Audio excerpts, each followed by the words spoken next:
salon. Oh ngaten. Anak salon menika kakungipun nggih perangkat desa teng mriki. Oh nggih. Anak salon kalih romansa campur sari. Ngoten mugi-mugi sedaya napa ingkang dados cita-citane saged tinekan ngoten Mas. Amin ya rabbal Muga alamin. laris tanggapane. Amin nggih. Niki mbathetake lagon Inggih, Kembang Rawe. nggih. Coba Mbak Birgita dan juga Mbak Mira Kirana. Monggo. Nggih, tenan pinjen loro niki kok nggih. Nggih niki mau pikantuk dawuh Mbak Lurah mengke wonten sela-selaning niki hiburan badhe minggah panggung badhe nembang. Estu. Estu. Oke. Nggih Haryanto niku mau pun dawuh badhe nembang ngoten. Oh nggih. Nggih wonten sela-selaning niki mengke Mas. Siap, siap. Nggih.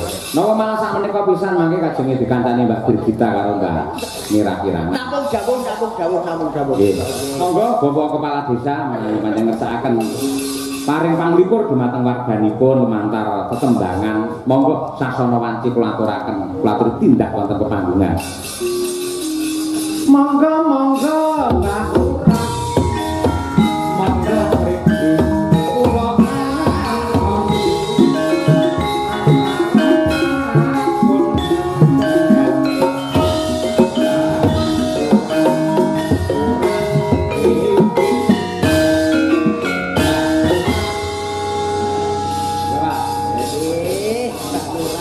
ya ini gagah gede dhuwur kaya Raden Bratasena.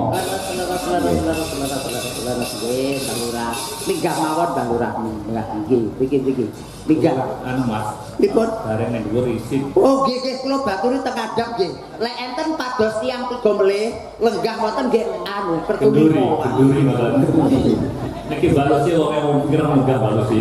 Wah, lah nggih mboten malah kelanganane ngireng niku. Aku kan delek sing bilang. Lalu si tenggriya langkung cemeng melih. Nggih. Terus Nggih. Pripun mirsani para warga jenengan luar biasa. Alhamdulillah Pak Cahyo. Harapan kami ke depannya nanti lebih baik lagi di tahun berikutnya Mas. Nggih. Menang mriki niku 2 tahun sekali napa 1 tahun sekali? 2 tahun Mas, Pak Haji kesupen nggih. Nggih, nggih 2 tahun. 2 tahun sekali Pak Cahyo. Nggih, ngabaken mangke rutin, Pak. Mugi-mugi dipun barokah kalian Gusti Allah. Amin ya rabbal alamin. Nembang napa?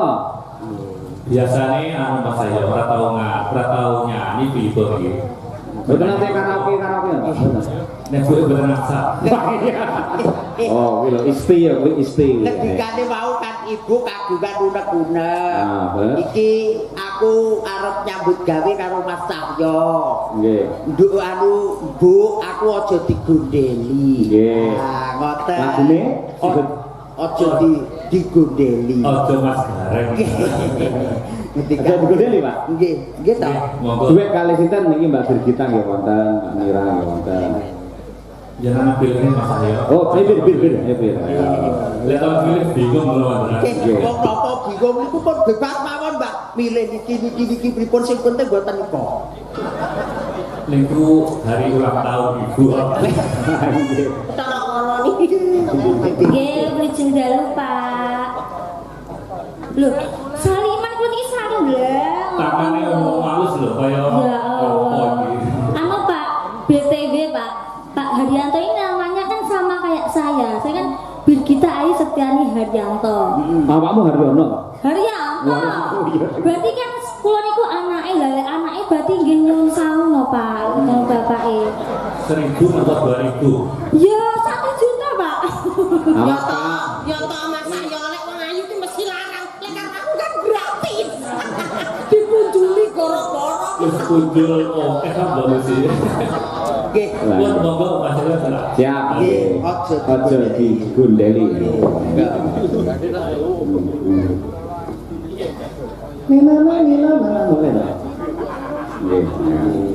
Aja digondeli kok. Niku Bejo mlayu. oh nggih masyarakate ayem tentrem guyub rukun. Aja mlayu mrene, aja mlayu mrono. Duwe pangaken-aken cukup siji, gawe tentreme masyarakat, gawe majune desa makaten nggih Mbak Lurah. Siap. Kula ya aja digondeli niku. Ayo tetep Mas Cahyo aja. Amin, Pak. Aman. Penting Mas Cahyo, kortingane wis rada akeh. Walah, kerja pun manut, nderek manut. Ojo digudeli. Ya bukan celuk ya.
kita.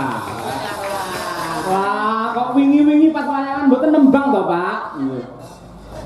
Mana Mas Aryo, roh penyanyi langsung berdek kabeh. Wah, sami kula nggih ngoten nek Pak Mumun. Boten saged biasa mawon. Kados Birgita njaluk sawer 1 juta itu boten mungkin. Boten mungkin pun to, boten Tapi nek mungkin. boten diparingi ya kebacut lho Pak jenengan. Wis lah, jangan kuwatir, Dek. Jangan kuat luwe malih Dik. Bareng kita cair langsung. Leres Pak, leres. Nggih. Berarti niki Mas Haryanto, Pak. Bukan Pak Oh, Pak. Mbah. Oh, Mbah. Mbah. Lurah nggih. Pun, Mas. Nggih. Sampun. Terima kasih. Semoga kita bertemu lagi di tahun yang akan datang. Amin, amin. Nggih, amin ya rabbal alamin sehat selalu. Mbak Lucy, mungkin kula nyuwun pangapunten tambah sampai Oh nggih pun tolos. Sampai tancep kaya musuh-musuh nggih boten napa-napa. Pokoke los nggih Mbak Lurah kala meja pokoke iso. Dulur dhewe. Alah repot-repot ngene iki aku serapen aku. Ngoten niku lho Mbak Birgita, gara-gara awakmu lho. Lah iya. Gara-gara awakmu lho. Lah iya lho. Langsung. Aku langsung ra mentuwek. Makasih Mbak Nuwun Lurah. katresnanipun Mbak Lurah nggih. Muga-muga. Sik. Nduk Winong, sampean nembang ninggal katresnan saged. Saged? Nggih, mik saged mboten? Dibeto pikir, dibeto. Saged? Nggih. Ya, saged.